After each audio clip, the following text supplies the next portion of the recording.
एक चीज बेटा, आप में से कुछ बच्चे जो ये बैच ज्वाइन कर रहे हैं, गूगल ड्राइव मोड पर भी बहुत सारे बच्चे क्लास देख रहे हैं, आप में से बहुत सारे बच्चों ने फेलियर टेस्ट करने के बाद इस बैच को ज्वाइन किया है। तो इस उस फेलियर को हमेशा याद रखना। फेलियर में दिक्कत ये होती है, फेलियर उस मोमेंट पर तो बहुत ज्यादा स्ट्रक करता है, पर विद टाइम उसका इफेक्ट डाइल्यूट होता चलता है। और उस समय तो आप सोचते पता नहीं दुनिया हिला दूंगा, पता नहीं क्या कर दूंगा, पर धीरे धीरे से समय बीतने लगता है, आप फिर से लीनेट होना स्टार्ट कर देते हो।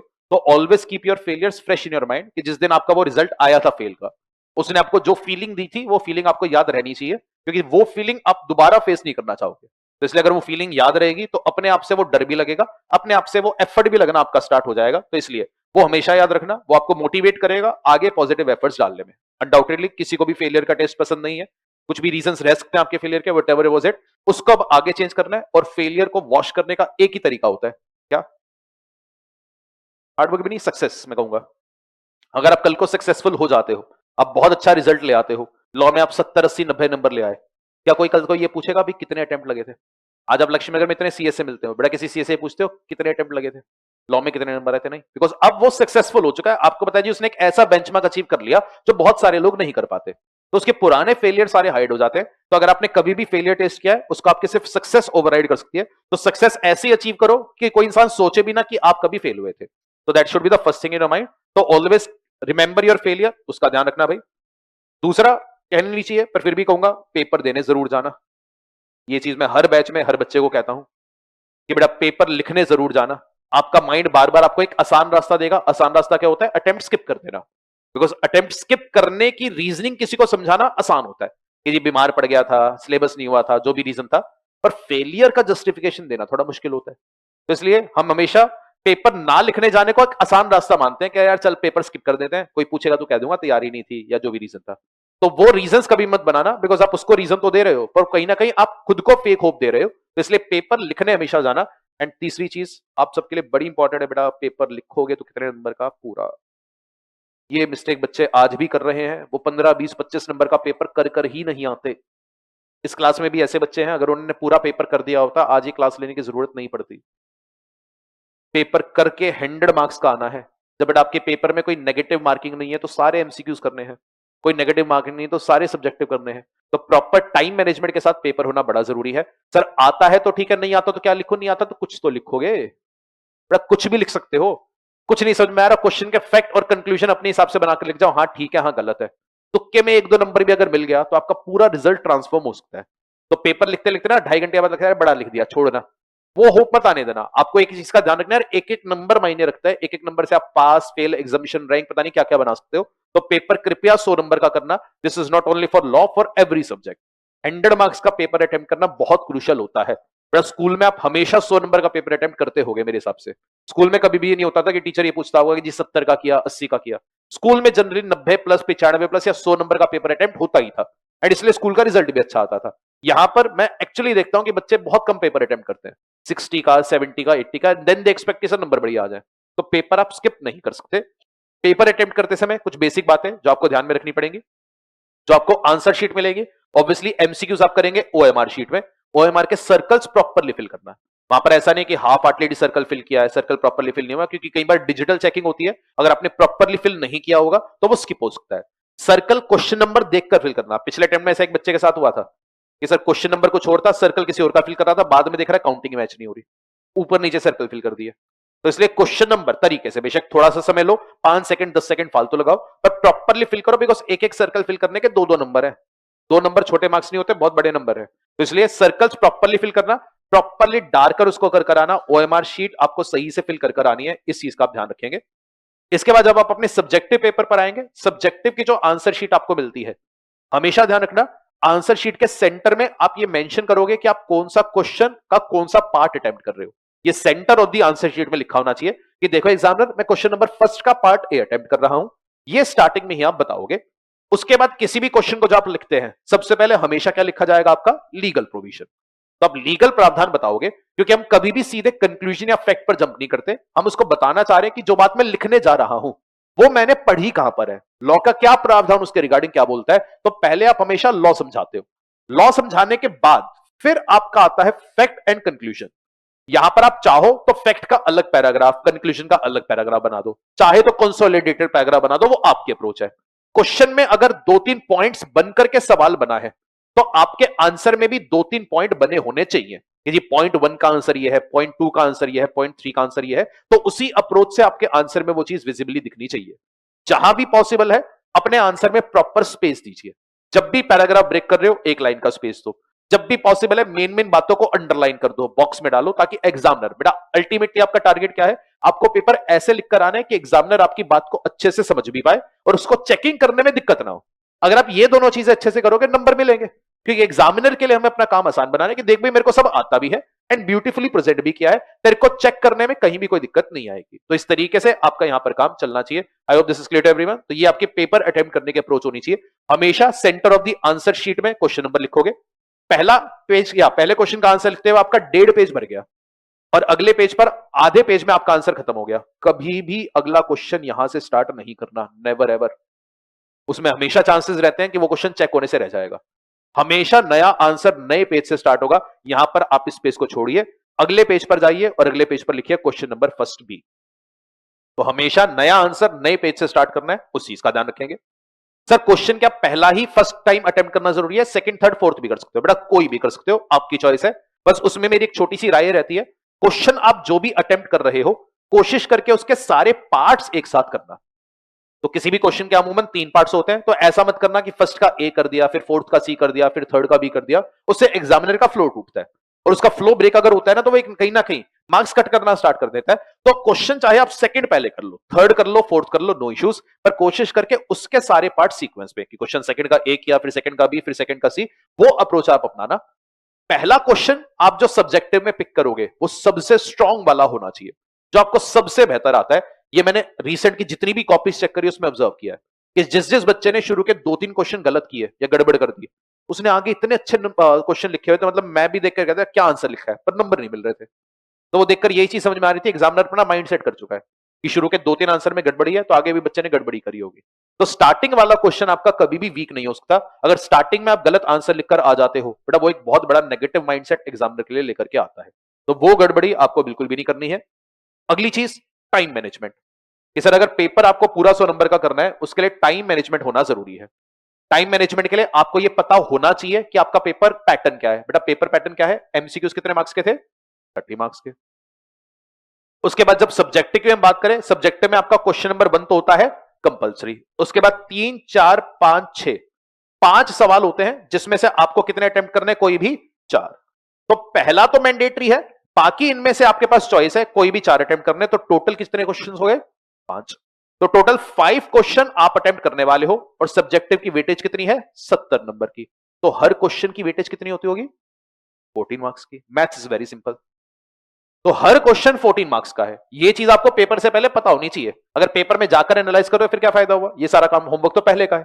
तो पुराना पेपर उठाकर देखो, ये 14 मार्क्स का पेपर है, हर क्वेश्चन की वेटेज 14 मार्क्स की है। पहला क्वेश्चन तो पक्का से करना है, इसमें अपने पास चॉइस है। अब हर क्वेश्चन 14 मार्क्स का है तो हर क्वेश्चन के होते हैं आपके अमूमन 3 पार्ट्स, ए, बी एंड सी। और 14 मार्क्स का अगर पेपर है तो हर क्वेश्चन के अंदर ए, बी एंड सी अगर इस तरीके से बाइफर्केशन है, क्वेश्चंस की वेटेज क्या रहती होगी? 8-8 नंबर के सवाल आएंगे? नहीं जी, 5-5-4। जनरली अप्रोच ये रहती है कि पहला क्वेश्चन 5 नंबर का, दूसरा क्वेश्चन 5 नंबर का, अगला क्वेश्चन कितने का? 4 नंबर का। और मोस्ट प्रोबेबली पहले दोनों सवाल किसके होंगे? कॉर्पोरेट लॉ के। लास्ट सवाल किसका होगा? अदर लॉ का। यही आपका पेपर का पैटर्न होता है। देख भी लेते हैं क्या जी, यही पैटर्न था। थोड़ा इस तरीके से आपका पेपर आपको देखने को मिलता है। पार्ट ए तो आपका एमसीक्यू है, फिर ये 70 नंबर का पेपर आपका आता है। 70 नंबर में क्वेश्चन 1 आपका कंपलसरी है, जैसा आप देख पाओगे 14 मार्क्स का है। तो पार्ट ए कितने का हो गया? 5 नंबर का। पार्ट बी कितने का हो गया? 5 का। पार्ट बी के 2 सब पार्ट बना दिए, 3 और 2, तो टोटल कितने का हो गया? 5 का। एंड पार्ट सी आपका अदर लॉ का है एंड पहला क्वेश्चन जनरली फेमा का ही आता है, ये आपका आ गया 4 नंबर का। इसके बाद क्वेश्चन सेकंड आपका आ गया, पार्ट ए हो गया 5 नंबर का, पार्ट बी आपका हो गया 5 नंबर का एंड पार्ट सी 2-2 पार्ट्स बना दिए 4 नंबर के। इंप्लाइड है 2-2 नंबर के 2 सवाल हो गए, तो 2 नंबर इसके, 2 नंबर इसके। अब की बार ये जीसीए का हो गया। तो पहले में दोनों कॉर्पोरेट लॉ थे, फेमा था, फिर इसमें कॉर्पोरेट लॉ आ गया, जीसीए आ गया। लाइकवाइज क्वेश्चन 3 आपका आ गया, वो भी इसी तरीके से बाइफर्केटेड है। पहले दोनों कॉर्पोरेट लॉ के, लास्ट किसका आ गया? इंटरप्रिटेशन का आ गया। तो एक क्वेश्चन उसने फेमा का टेस्ट कर दिया, एक जीसीए का टेस्ट कर दिया, एक इसने आईयूएस का टेस्ट कर दिया। फिर क्वेश्चन 4 यहां पर आपका आ गया, वही 2 पार्ट्स आए। लास्ट पार्ट आपका अब की बार किसका आ गया? इंटरप्रिटेशन का आ गया। तो आईयूएस के 2 सवाल बन गए। क्वेश्चन फिफ्थ, क्या लग रहा है आईओएस के और सवाल शायद पेपर में होंगे? नहीं। और सवाल किसके होने चाहिए? एक सवाल किसका बच गया? फेमा का। एक सवाल किसका बच गया? जीसीए। तो अगर क्वेश्चन फिफ्थ में देखो, इसका सी पार्ट अगर देखें तो ये किस पर बन गया आपका? जीसीए। तो अब की बार जीसीए का सवाल बन गया, तो क्वेश्चन सिक्स का सवाल किसका होगा? फेमा का। तो लास्ट पार्ट आपका फेमा का आ गया। तो टोटल 6 में से 2 सवाल फेमा के हो गए, 2 सवाल आपके जीसीए के हो गए, 2 सवाल आपके आईयूएस के हो गए। और इसमें से सारे क्वेश्चन करने हैं, एक स्किप कर सकते हैं। एक स्किप, वो चॉइस आपको करनी है। और ध्यान रखना, पेपर में आपके पास कोई भी इंटरनल चॉइस नहीं होती। इंटरनल चॉइस सिर्फ एक सवाल में आती है, अगर आप पिक करते हो क्वेश्चन नंबर 6। तो ये आपके पेपर का सिर्फ एक अकेला ऐसा क्वेश्चन है कि अगर आपने क्वेश्चन 6 करने का सोचा तो इसका पार्ट ए में आपको एक इंटरनल चॉइस दी जाती है कि या तो ये कर लो या तो ये पहले से पता होना चाहिए, वरना पेपर लिखते लिखते कई बार बच्चा दोनों सवाल कर देता है, फिर कह रहे हैं अभी 2 क्वेश्चन और बचे हैं, ये क्या हुआ?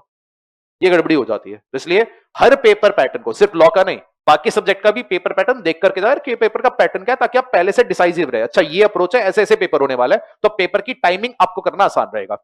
लास्टली आते हैं टाइम मैनेजमेंट की बात पर। थोड़ा सबसे पहले आपको कौन सा पेपर करना है, एमसीक्यू या सब्जेक्टिव? हमेशा एमसीक्यू, कोई डिबेट ही नहीं है, कुछ सोचना ही नहीं है। कोई और यूट्यूबर या कोई भी कुछ भी कहता रहे, पहले एमसीक्यू करना है। बेटा मैं भी कोई बात बोल रहा हूं तो अपने एक्सपीरियंस से बोल रहा हूं, पढ़ाते एक ही सब्जेक्ट पर मैंने अपनी जिंदगी डिवोट करी तो कुछ सोचकर करी होगी। सबसे पहले आपको एमसीक्यूज ही करने हैं। ये आपके पेपर का सबसे ज्यादा स्कोरिंग एरिया होते हैं, जिसमें कोई नेगेटिव मार्किंग नहीं होती। और सब्जेक्टिव पेपर की फिर भी लेंथ ऊपर नीचे करके वहां पर आप टाइम मैनेजमेंट कर सकते हो। एमसीक्यूज में अगर बाद में आपने सब्जेक्टिव लिखने में 2.25 घंटे लगा दिए और 15 मिनट में एमसीक्यू निपटाने हैं, तो जो सबसे स्कोरिंग एरिया था वो आपने स्पॉइल कर दिया।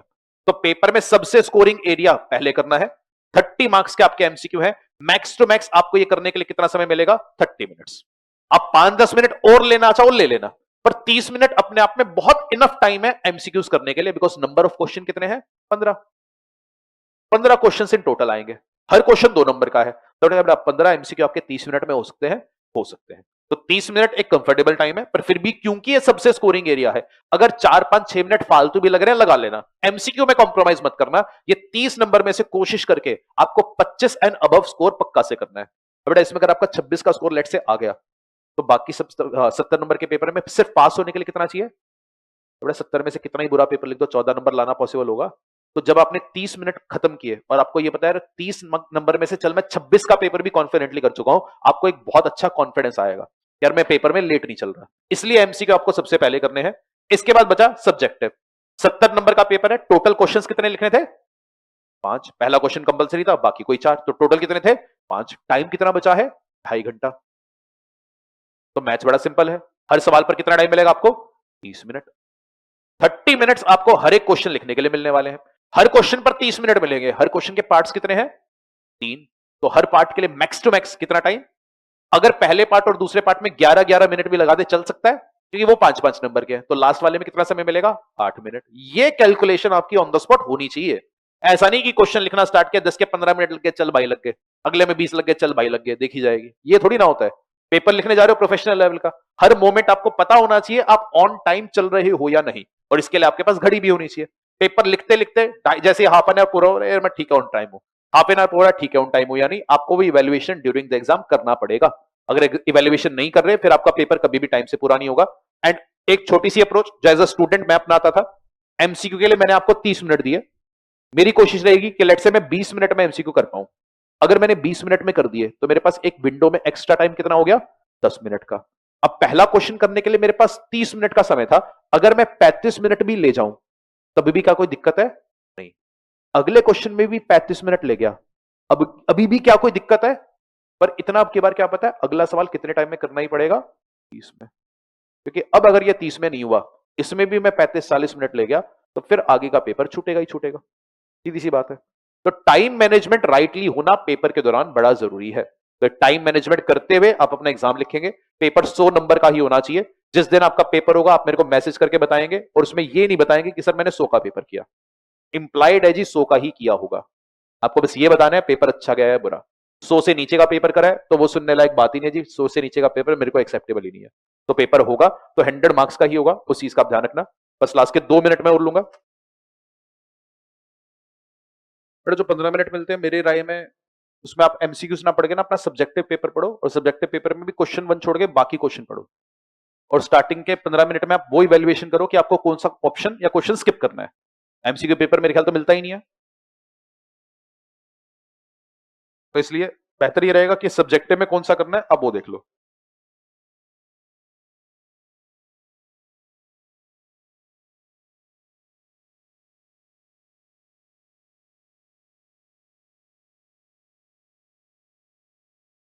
बस 5 मिनट और लूंगा आपके, फिर फारिग कर रहा हूं तुम्हें, चिंता ना करो।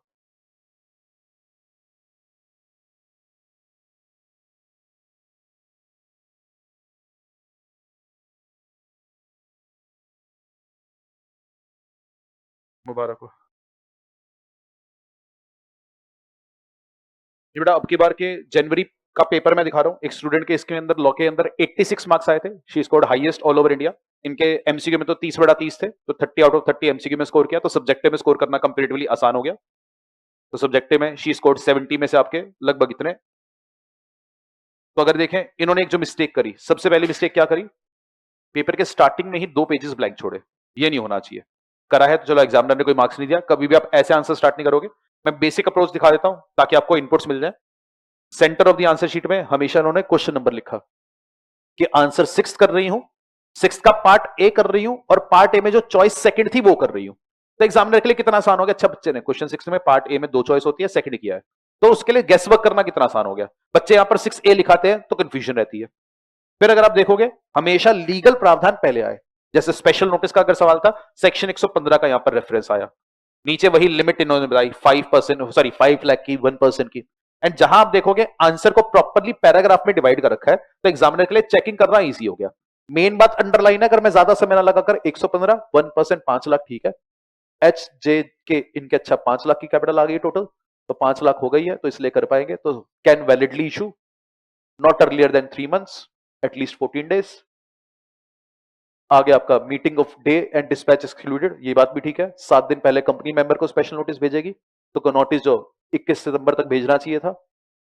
ये आपका आंसर कर, बट चेकिंग करनी है एग्जामिनर के लिए कितनी स्मूथ हो गई। तो मेरे को ज्यादा समय नहीं लगा, सारी बातें मैं फटाफट फटाफट पकड़ता गया और पता चला जी ठीक है, आगे बढ़ गए। क्वेश्चन 6 का डी लाइक वाइज यहां पर आ गया। 124 की बात बताई कि जी उड़ा अकाउंट के अंदर 7 दिन के अंदर पैसा जाएगा, आईपीएफ में 7 कॉन्जिक्यूटिव ईयर्स का पैसा जाएगा। आगे जो भी बात आ रही है, पब्लिश करेंगे नेम शेयर होल्डर्स के एक्सेट्रा एक्सेट्रा। अब मैं क्वेश्चंस के स्पेसिफिक में नहीं जा रहा, पर आपको एक नीट एंड क्लीन प्रेजेंटेशन देखने को जरूर मिल रही है कि जहां पर चेकिंग करना हो। और राइटिंग कोई बहुत सुपर ऑसम नहीं है, मैंने बहुत बच्चों की राइटिंग इससे भी सुंदर देखी है, पर इस तरीके से लिखा गया कि मेरे को राइटिंग से इतना फर्क नहीं पड़ा, समझ में आ रहा है और कंफर्टेबली मैं चेकिंग भी कर पा रहा हूं। तो इस टाइप से अप्रोच है। एक दो जो प्रैक्टिकल क्वेश्चन थे वो मैं दिखाता हूं। जैसे फॉरेन कंपनी वाला सवाल था, बहुत ब्यूटीफुली लिखा, मतलब देखकर दिल खुश हो गया कि फॉरेन कंपनी क्या होती है, पहले वो बताया। फिर चारों कंपनीज का टेबल बनाकर उन्होंने स्टेटस बताया, यस है, नो नहीं है, नो नहीं है, यस है, और बाजू में लिखा उसकी रीजनिंग मैंने आगे नोट्स में दे रखी है, तो आगे नोट से जाकर पढ़ो। नोट 1 में पहली कंपनी की रीजनिंग, नोट 2 में दूसरी की रीजनिंग, नोट 3 में तीसरी की रीजनिंग, नोट 4 में चौथी की रीजनिंग। तो प्रेजेंट करने का तरीका इतना बढ़िया था कि मेरा काम इतना आसान हो रहा है एज एन एग्जामिनर, मैं प्रेजेंटेशन से को भी अप्रिशिएट कर पा रहा हूं। इसलिए अगर आपको कुछ इनपुट्स इससे मिल पा रहे हैं तो ये प्रेजेंटेशन का तरीका इनका रहा था। तो कुछ भी हो, ये जैसे आपने एजिस्डम जनरस आज ही पढ़ा है, तो जब एजिस्डम जनरस पर सवाल आया, सेम काइंड और nature, enumeration of specific word, belong to a class, not exhausted, followed by general word, वही सारे पॉइंट्स एट इट इज यहां पर लिखे हुए हैं। तो एग्जामिनर नंबर क्यों नहीं देगा, तो बिल्कुल नंबर मिले यहां पर। एंड आप देखेंगे 86 स्कोर किया है। इस बार का जो रैंक 1, 2 एंड 3 था उनके भी इतने नंबर नहीं थे, मेरे ख्याल 81 या 82 हाईएस्ट था, बट शी सरपास्ड इट। जब इनका फोन आया था मेरे को ये कह रही थी, सर मेरे को भी नहीं पता इतने नंबर कैसे आ गए मेरे। मैंने कहा बेटा आंसर शीट निकलवा था तब पता चलेगा। आंसर शीट देखकर समझ में आ गया कि क्यों आया, बिकॉज प्रेजेंटेशन बिल्कुल टॉप नॉच लेवल की यहां पर लिखी गई थी। तो इसी तरीके से आपको भी अपने आंसर्स को बाइफरकेट करना है, पैराग्राफ में डिवाइड करना है, जहां पॉसिबल है पॉइंट्स बनाओ, मेन बातों को अंडरलाइन करो। एग्जामिनर का काम नेट नेट आपको आसान बनाना है। चलिए with this I will rest this batch. अब मैं ज्यादा समय आपका ऑलरेडी ले चुका हूं, आज आपका टाइम थोड़ा सा एक्सीड कर दिया। यहीं से कहूंगा बेटा अब आपके पास ज्यादा समय नहीं है, 1 महीना है, make the most of it और अपना बेस्ट आप देकर के आइए। एंड आपके लॉ में 40-50 जो भी थे वो आपके माइंड में नहीं होना चाहिए। जिस समय आप पेपर लिख रहे हो, आप सबसे यही आशा है कि आप 70-80 के बेंचमार्क को क्रॉस करोगे। वो मिनिमम बेंचमार्क अपने माइंड में रखकर अपना पेपर लिखना। माइंड में 40-50 लेकर चलोगे, नंबर उतने ही आएंगे। माइंड में 70-80-90 लेकर चलोगे, उतने भी आ सकते हैं, पर पहले माइंड में वो टारगेट सेट करना पड़ेगा। तो अपनी कैपेबिलिटी को बढ़ाओ, अपने आप में ज्यादा विश्वास करो और आप वो स्कोर ला सकते हो, इस चीज का भरोसा रखना। बाकी मिलते हैं पेपर्स के बाद, आपके रिजल्ट के बाद। चलिए गाइस, टेक केयर, बाय। एक बार लॉग आउट कर देना। चलिए live students, all the very best.